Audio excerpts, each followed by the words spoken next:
What's up, everybody? Welcome to the Blacksmith Podcast, where we forge men from metal, metal into men. It's weird. I'm still trying to get that intro down. I'm working on it because actually, when you smith something, it starts with these little porous rocks called ore, right? And you smelt it down into a cast. How can I put it? You put it in this giant vase looking thing, right? Beehive looking thing.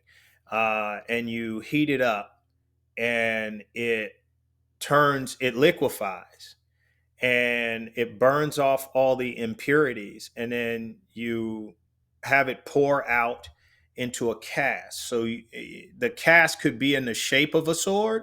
So if you let it run all out into that cast, now it's in the shape of a sword. Does that make sense? When it hardens, now it's in the shape. It was liquid metal that's now hardened into the shape of a sword. Now you can start to put it in the fire, heat it up, hammer on it, and make it a refined sword. Um, I'm working on that intro. We're gonna get it down. But I'm your host, Will B, and thank you for joining me today. Before we get started, I got a new setup. So I'm not looking up anymore at the camera. I took some constructive criticism from a mentee of mine. He's a good dude. I work with him actually on my ship. If you're new to me, I'm an active duty Navy chief. Uh, so he had told me it was kind of weird to like be looking up at the camera. So he said, move the camera if you can. So I did. He also said the lighting was bad. So put the light in front of me. So I did. Now, it wouldn't have been possible without my beautiful wife. She is back there in the picture with me. You can barely see her, but she's beautiful and she's mine. Watch yourself. Hey, so what we did, I got my little Logitech camera. It's inside of the mic holder that's attached to the stand, and it's just, I guess, holding the camera out in front of me. And then she had a nightstand lamp that we put behind my screen. I actually have a two screen setup right here. But let me know what you think about the new setup in the comments. All right, getting on to it. Happy Father's Day to all my fathers out there. Um, my kids surprised me. I got up this morning and I went to the gym. And when I came home, they presented me with this giant card, and it had to the best dad ever on it, and it had this button clipped on the inside of it with a ribbon, so you could take it off. And I told them I wear it with pride. So here I am. Being a dad is one of the best things in the world. Yeah, at least in my opinion. I think I also fathered them. Okay, so let's talk about that. So father versus dad. They used to be synonymous, right? Father's the one who supplied the genetic material for the children, right? We all know when that stork gets to your house. No, I'm just kidding. But the father's the one who made the child, supplied the DNA for the child. So the dad is the one who raises the child. Now, 100, 200 years ago in America and everywhere else in the world, thank you, America, for doing what you did with family court. But they used to be synonymous. Now with family court, some of the fathers are not the dads, and you have stepdads all over the place. Um, so some dads are not necessarily even fathers. They don't father their own children. They raise, someone else's. But if you're a dad, happy Father's Day to you, or happy Dad's Day. If you're a father, happy Father's Day. Not to get too much into the weeds of that, I just want to say, uh, congratulations to you. And, I'm part of the fold and you're part of the fold. So happy Father's Day. So to get into the lesson here, because there's a lesson, um, what does it mean to be a father or dad? We spoke about that, but let's talk about men's natural inclination, right? Men have a natural inclination to provide and protect. Protect and provide. It's typically how you hear it. However you want to say it. Protect and provide, right? Protection and provision. Protection, though, let's talk about that one first. What does protection mean? It doesn't mean just always protecting your children physically from like an intruder breaks into your window right here and you have to do that to them. That's physical protection, right? But what about mental protection? What about ensuring that your child is okay, right? Mentally. That means you got to talk to them, men. You got to talk, men. You got to talk, men. Men have a natural inclination not to talk too. And so you, as a man, if you know that's you, I don't have that problem. I'm a talker. Um, I don't know. I guess I pulled that from my mom and dad together. My dad was more of a non talker. My mom is a talker. I don't have that problem. But if you are a classic man and you have that problem, understand it is a problem. Number one, you cannot be, you can't be a closed book and trying to raise kids. I know it's a men's channel. We're gonna talk about all kids, and then I'll part off for the boys. But you cannot be a closed book, a locked up chest, and ensure that your kids are okay. You can't do that, right? If your kids are not being talked to, then you're not dadding them. You're not teaching them anything. Then how are you providing protection? Excuse me, I'm a real person. AI wouldn't cough, but I don't know. Maybe they will. I don't know. Um, how are you providing mental and emotional protection from them? Emotional protection. You got to protect them emotionally, right? So every time a kid falls and gets banged up, you can't tell them to just walk it off. Sometimes you got to pick them up, play with them a little bit, maybe tickle them a little bit to get their mind off the scrape on their knee. All right, are we good? Are we good? Okay, let's go play.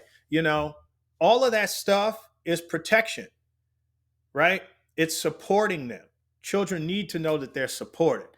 I'm not the best parent in the world. This is just advice. So I'm not telling you you're doing it wrong, but you can't be a closed book. I'm going to say that's objective, right?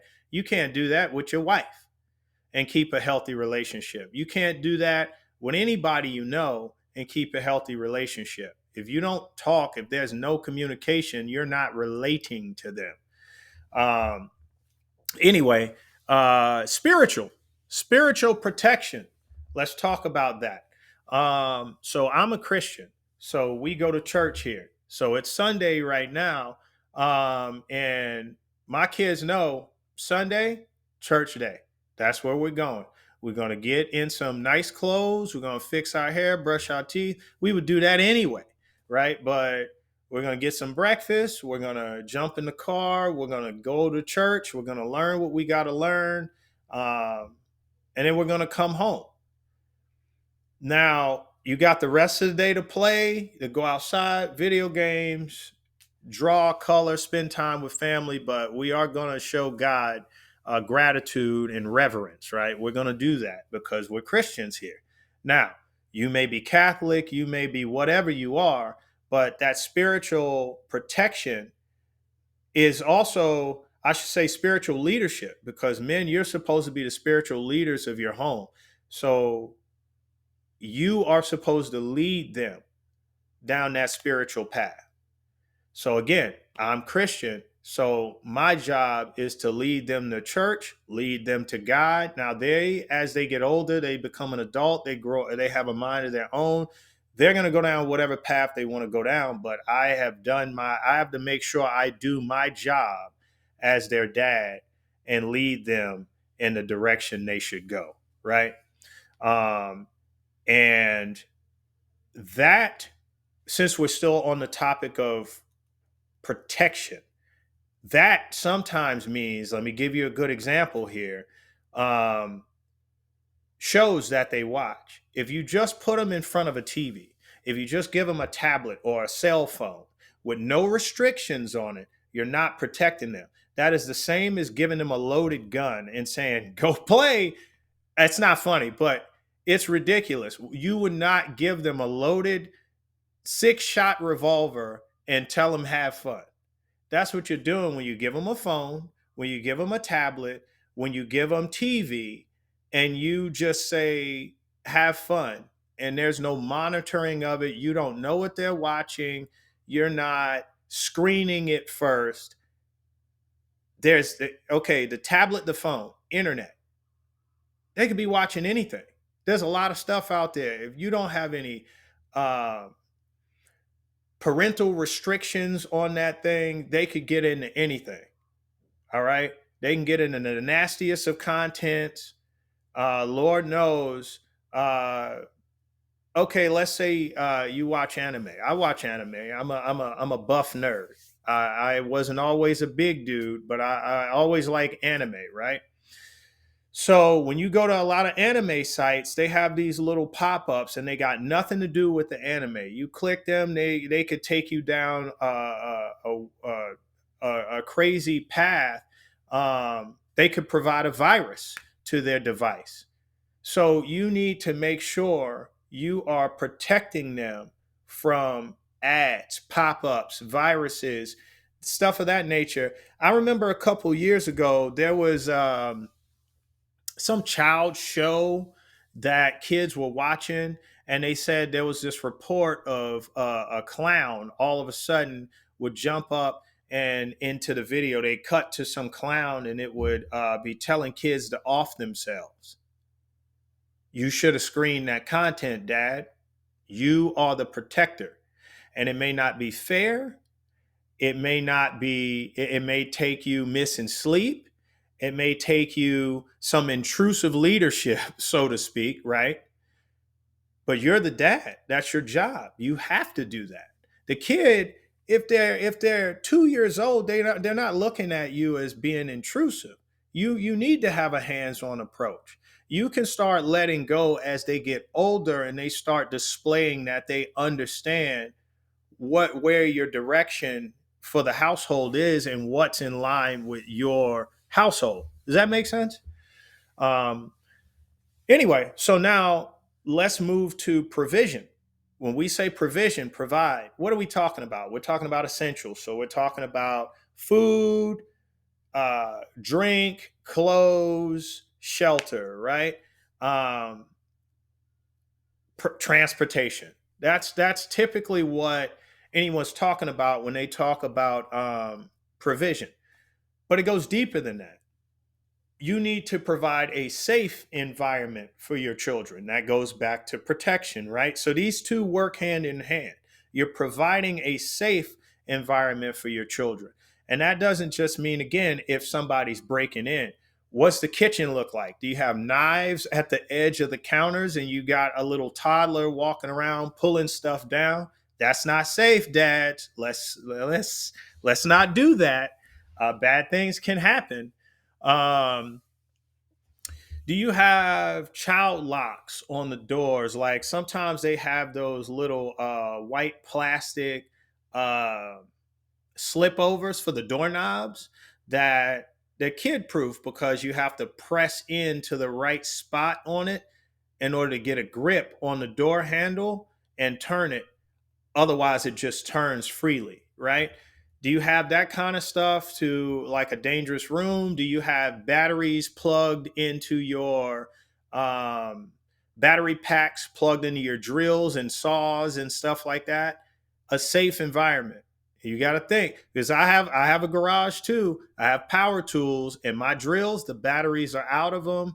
They're up in the kitchen cabinet in the top shelves where the kids can't reach them. I never let the kids see me put the battery packs into the drills, even for the lawnmower. My two boys are 3 and 5. The two youngest ones, they're 3 and 5. They know Saturday mornings we're getting up to cut the grass. But here's the thing: I go get the battery and I put it, I let them watch me put the battery in it, but I don't show them where the battery is. In due time, I'll do that. And they're not really that curious about it, but you get what I'm saying. Provide a safe environment for your children. Um, Provide knowledge. Okay. Now, this is a big one. Um, I've heard this said even last week, yesterday, in fact. Last week, not yesterday, last week. I take that back. Someone we were talking at work, and someone said, I wish schools would start teaching kids, about business and credit scores, and I wish they bring back wood shop and all this kind of stuff. And I've had these conversations, for years now, right? And I'll tell you something I learned over the past couple of years. That's not the school's responsibility. Dad, it's ours. It's yours. Uncle Sam wants you. No, I'm just kidding. But it's our responsibility. If you want your child to learn carpentry, your garage is the wood shop. If you don't have a garage, find a garage, go outside, get something, and teach your child. Um, Teaching them about financial literacy, right? That's your job, Dad. If your son, if your kid in general, right, turns 18 and knows nothing about the stock market, that's on you. You failed them. You could say, I didn't know about the stock market either. Well, it's no one's job to teach you, it's your job to learn. And this is exactly why I say men need community, right? Because one guy doesn't, I don't know everything. But with a community of guys, I know a heck of a lot more through them than I would by myself, right? Um, I've got a video I'm going to do about iron sharpeneth iron, right? I use Bible quotes. I'm a Christian. Don't be offended, but because I'm not going to stop. That's what I meant to say. So iron sharpening iron. You need friends, like-minded people. They are like-minded. So iron, you're iron. They're like-minded, so they're iron. You can sharpen each other. If the analogy makes sense. But I'll get more into that. I don't want to steal my thunder on that one. But you need community. Them that are they say that it takes a community to raise a child, right? But when the child is now an adult, what does it take? We never talk about that. It takes community. It still takes that same community to sustain the adult. The adult now becomes part of the community that it takes to raise the next generation of children. And that adult now needs community in order to keep that physical protection, that mental protection, emotional, spiritual. They need all the same things the kid needs, even though they're an adult. And you get that through community, not lone wolf. I got a video coming talking about the lone wolf as well. We're gonna get into it. There's some interesting topics coming our way, but dads, I don't want to belabor the point, and I don't want to beat this horse until it's beyond dead. But it is our job to protect and provide for our children. In order to do that, we need to have a vision for our household before we get one. If you already have one, but you never laid out or thought about what your vision for your household is, financially, spiritually, career wise, work, trade for your household, it's now time to think about that. Think about the olden days, right? I'm old, so I just use some old vernacular. But let's think medieval times, like in England or even in Japan or Asia, the caste system, right? Is your house a house of bakers where that surname came from, that last name, because they were the baker for the town, for the village? Is your house a house of blacksmiths where the last name Smith came from? We're all blacksmiths up in here, man. We got to get forged first. and then we're all going to become blacksmiths. That's the point of this channel, right? We're not just going to get this knowledge, but we're going to share this knowledge, right? We're all going to be helping smith men, right? Each one teach one. Anyway, what is the trade of your household? Do you just not care? You can be anything you want. Are you a household full of doctors? I can tell you some of the most successful households I've seen, their family has a trade or profession and all of them do it. They're all lawyers, they're all doctors, they're all carpenters, they're all plumbers, because the next generation learns a lot faster because the older generation is teaching them, because they realize it is not the school's job. If you leave it to the school and the education system, man, they're going to turn your children into the best employees they can be. They're going to be worried about cashing their check every other Friday, other than rather than writing checks for people. If you want them to become entrepreneurs, that's your job, dads. That's all I got for us in this video. We can make more parenting or dad house head of household videos later if you would like. But on our way out, right? Let's ensure that if we like this video, if we like this content, actually hit that like button. I'm going to tell you, for years, I was guilty of this, so I can't be upset with people, right? Um, I would just have it playing and in my headphones while I'm exercising or something, never taking a moment to actually say, man, this is good content. Let me look at the phone and smash the like button. And I'll tell you, when I started doing it, I was watching a video and the guy was actually saying this, what I'm about to say.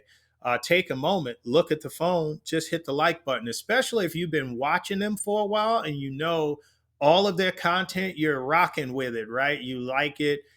You can't wait for the next video. You're subscribed, which we'll talk about too. Um, just look at the video when you first turn it on and hit the like button. If they say something you don't agree with and you get offended, unlike it. You will make sure we unlike something or thumbs down something. But in the beginning, just like it. That's a suggestion. You don't have to do it, but I'll tell you why I'm saying that. It helps with the algorithm on YouTube. The more likes it gets, the more it's liable to share it out to people, right? And then share. We talked about that. If you know someone that could benefit from this information, another guy who needs this information, share it with them directly. Just hit the share button, text it to them.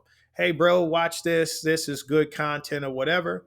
Um, Comment, please share your thoughts. I got that constructive criticism from a phone call yesterday, but if you have some constructive criticism for me, if you want to share your thoughts with other dads or other men in general on any other video, just throw it in the comments. Let's go ahead and parlay.